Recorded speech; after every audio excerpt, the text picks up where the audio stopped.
Buenos días, compañeros, soy el profesor Víctor Alemán y el día de hoy vamos a ver el muralismo mexicano.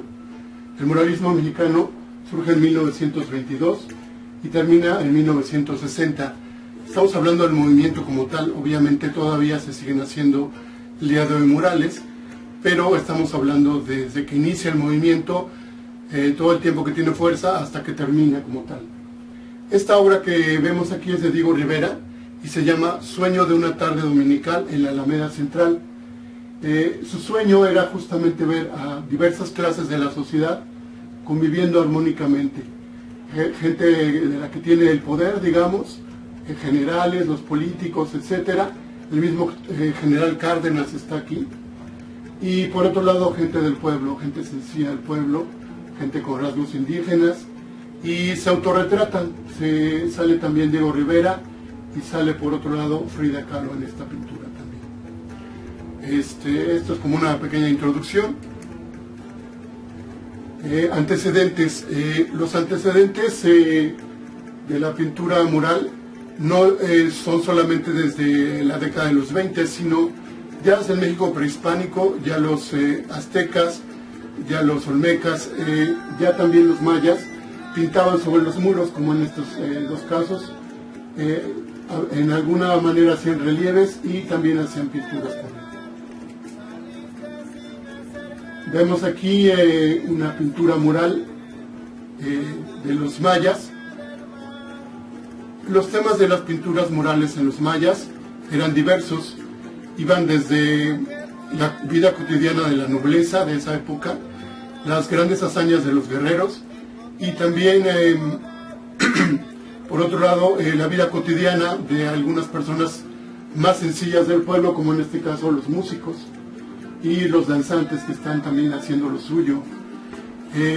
Una incógnita importante por mucho tiempo para el mundo fue cómo se lograba hacer este azul turquesa que tienen los mayas tanto en la pintura como en la escultura.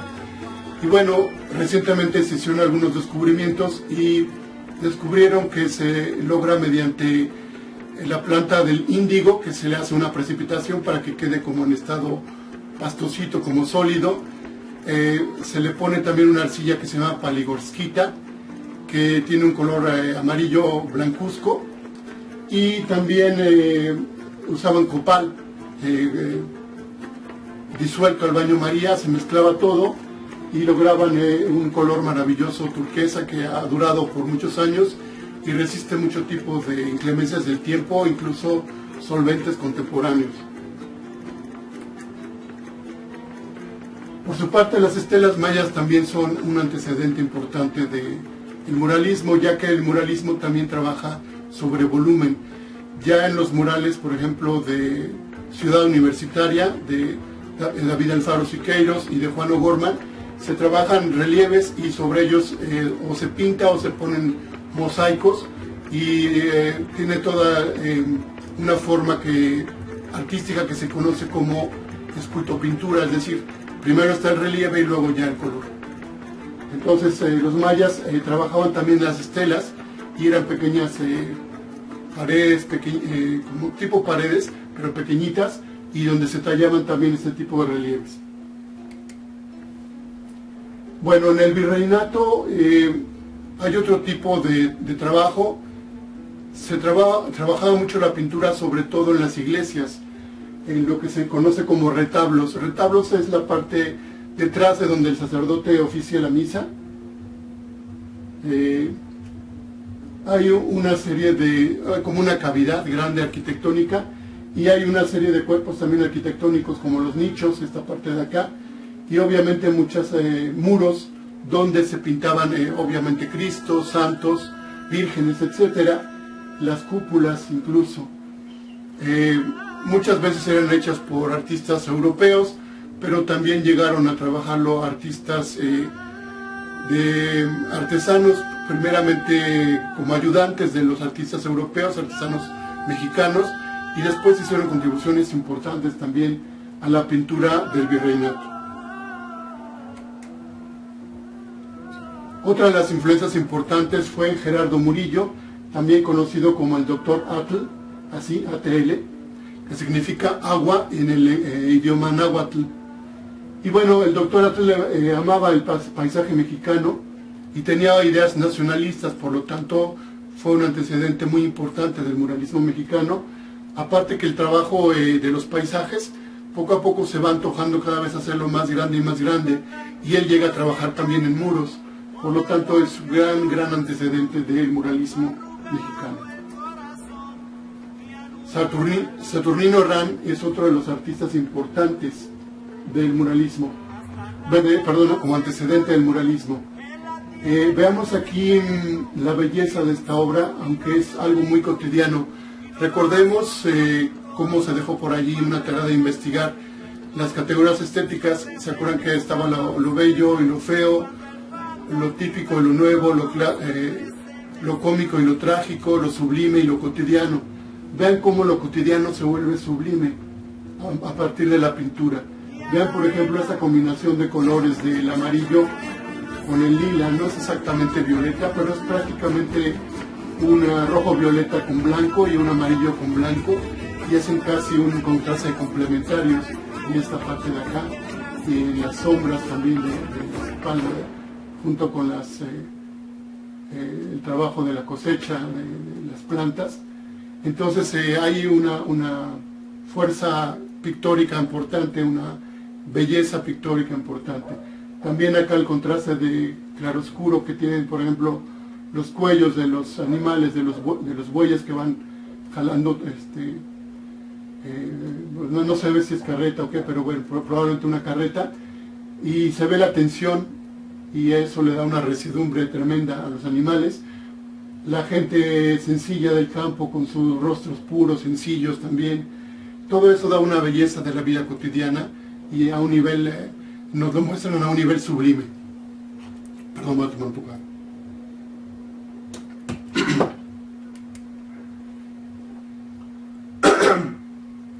Perdón. Por otro lado, el taller de la gráfica popular, en el que estaba José Guadalupe Posada, también vemos cómo vemos reflejadas nuestras tradiciones, como la Catrina, el Día de Muertos, de alguna manera. Vemos incluso ahí algunas calaveritas en el cementerio, pero justamente son muertitos que van a festejar a sus muertitos. O sea, hay una alegoría interesante, pues una imagen retórica interesante. También había mucho de crítica social en ese momento, el taller de la gráfica popular, y de temas históricos, como vamos a ver también. Leopoldo Méndez acá tiene un tema revolucionario. Se dan cuenta que hay un combatiente revolucionario, lo podemos reconocer por el sombrero, que trae su espada y está como atacando. Quizás acaba de derrumbar a alguien en el caballo, tal vez le vaya a dar muerte. Sin embargo, se trata de una emboscada, como se titula la obra, porque finalmente alguien está apuntándole ya también, así que es probable que también le dé muerte.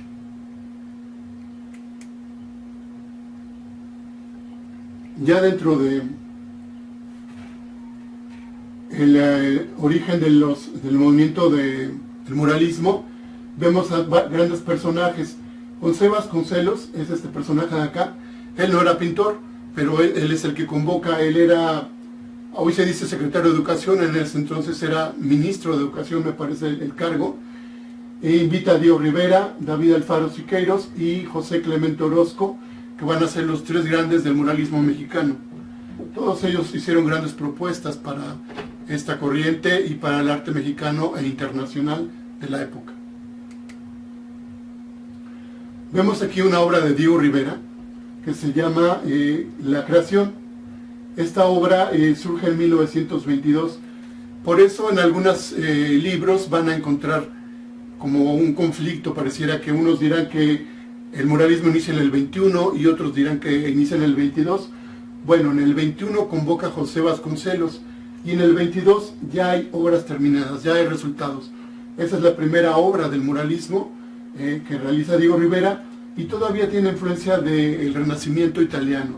Todavía hay temas religiosos, todavía no conjugan los temas sociales y nacionalistas que vamos a ver más adelante, sino que son temas religiosos. Vamos a ver angelitos, vamos a ver santos o santas en este caso. Sin embargo, le da un toque muy personal, muy de nuestra cultura mexicana, porque van a ver rostros muy semejantes o más bien los rostros de nuestro pueblo. El tipo de rostros, el tipo de tono de piel, el cabello oscuro, las trenzas incluso de algunas de las chicas. Una que otra mujer sí va a tener cabellos más claritos, pero en general se trata de una estética de la vida cotidiana, de la belleza de nuestra gente, tal como es nuestro pueblo, no copiando los cánones estéticos del arte europeo, del Renacimiento o de alguna otra época europea. Esta obra es de Diego Rivera, como lo vemos aquí. Tiene varios nombres, aquí le puse una más conocida, El hombre controlador del universo. También se le llama El hombre en el cruce de caminos. La vamos a analizar un poco más adelante cuando veamos varios murales de Palacio de Bellas Artes. Sin embargo, ahorita es importante recordar para la cuestión de los temas que el tema ideológico, el tema político, el tema social es sumamente importante en el muralismo mexicano, los temas ideológicos, sociales. Entonces aquí se llama El hombre en el cruce de caminos porque bueno, está decidiendo, está controlando, como si controlara una maquinaria, pero está controlando de alguna manera su destino y puede controlar, decidir entre tomar un régimen socialista o un régimen capitalista. Es decir, son los dos sistemas políticos que Diego Rivera pone en la balanza según su propia versión. Quizás un tanto idealizada de parte del comunismo y sí con un sentido crítico de parte del capitalismo, pero lo vamos a analizar un poquito más adelante a más detalle, pero básicamente de eso se trata. Y bueno, en el fondo de todo, la agricultura, ¿no? Es la base de la civilización, por eso él muchas veces la pone como fundamento de toda la civilización y de muchas de sus pinturas, porque es sumamente importante. ¿Y por qué tiene que ver con el campesino? El campesino que dio origen a la revolución, bueno, que hizo la revolución mexicana y finalmente el reparto de las tierras, pero lo vamos a ver más adelante. Bueno, esta obra es de José Clemente Orozco y se llama La Trinchera. Obviamente es una trinchera durante la Revolución Mexicana y tiene que ver con, obviamente, el dolor, el sufrimiento en la lucha por esa revolución. Sabemos que luchaban por las tierras. Una de las frases de Zapata era tierra y libertad. La tierra es de quien la trabaja. Entonces estaban sacrificándose, iban a morir, ya sabían que iban a morir. De hecho, no sabemos si él está llorando, todavía está vivo, pero no sabemos si que está acá puede que esté dando sus últimos respiros en la vida, y de acá tampoco no sabemos si ya está a punto de caer o no, muerto. Sin embargo, habla de ese sacrificio que hicieron estos combatientes por un México mejor, por tratar de tener en un momento dado otro México, otra vida para los suyos, para sus hijos, para sus nietos. Y ese sacrificio lo representa de alguna manera como el sacrificio del Cristo.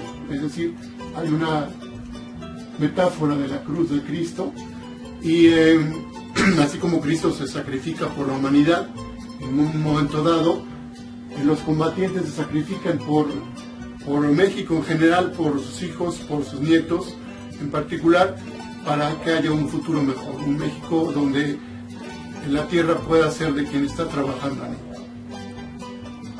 Y bueno, vamos a dejarlo allí porque hay muchas más imágenes que analizar.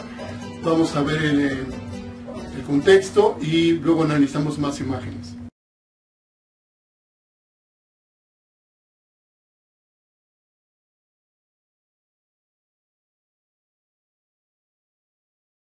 Vamos a continuar ahora con los elementos del contexto de la revolución del muralismo mexicano.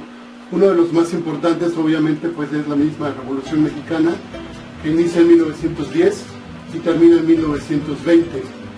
Como vemos, hay dos personajes aquí importantísimos de nuestra Revolución Mexicana. Bueno, hay muchos más, pero está Francisco Villa y Emiliano Zapata. Recordemos que Emiliano Zapata era uno de los que luchaba más fervientemente por la idea de la repartición de las tierras, de que por fin la gente que trabajaba por años y por generaciones las tierras pues pudiera ser dueño de o por lo menos un pedazo de tierra para poder cosecharlo y cultivarlo y vender y sobrevivir, etcétera. Entonces eran partes importantes de las demandas de la Revolución Mexicana y bueno, obviamente por esto vemos muy representativamente muchos de nuestros campesinos de aquel entonces luchando en la revolución. Luego vamos a ver un poco más a detalle esto. Otro elemento de contexto importante que solamente lo mencionaremos rápido va a ser la Revolución Rusa. Más bien a un nivel ideológico hay una relación directa entre los muralistas mexicanos y la ideología comunista o socialista. Recordemos que todos los muralistas eran miembros del Partido Comunista Mexicano de aquel entonces y incluso Diego Rivera en algún momento viaja a Rusia y conoce a miembros del Partido Comunista. Entonces había una relación estrecha entre la ideología de ellos y la Revolución Rusa. Por otro lado, también la Primera Guerra Mundial entra en el contexto. ¿Se acuerdan que habíamos hablado que el muralismo inicia en 1920 y termina hasta 1960, bueno, 1922 al 60? Entonces, bueno, la Primera Guerra Mundial impacta porque es del 14 al 18, es decir, todavía está muy en el rango, acabando prácticamente la revolución, acabando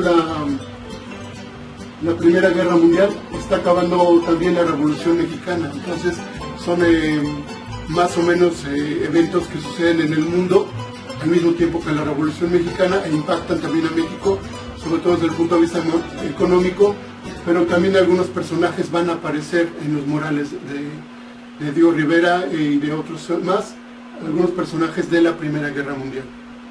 Y tanto, por supuesto, también personajes de la Segunda Guerra Mundial, como Hitler. Tristemente ya sabemos que su ideología era de dominación y hablaba de una superioridad de una raza, su raza, que era la raza aria, y que por lo tanto debían poder dominar al mundo o tenían el derecho de ir tomando más terrenos y más terrenos y más terrenos, más territorios, más países. Y bueno, esa fue la ideología que tristemente también expansionista, digamos, y de dominación que imperó en las dos guerras, la Primera y la Segunda Guerras Mundiales. Pero bueno, vamos a continuar.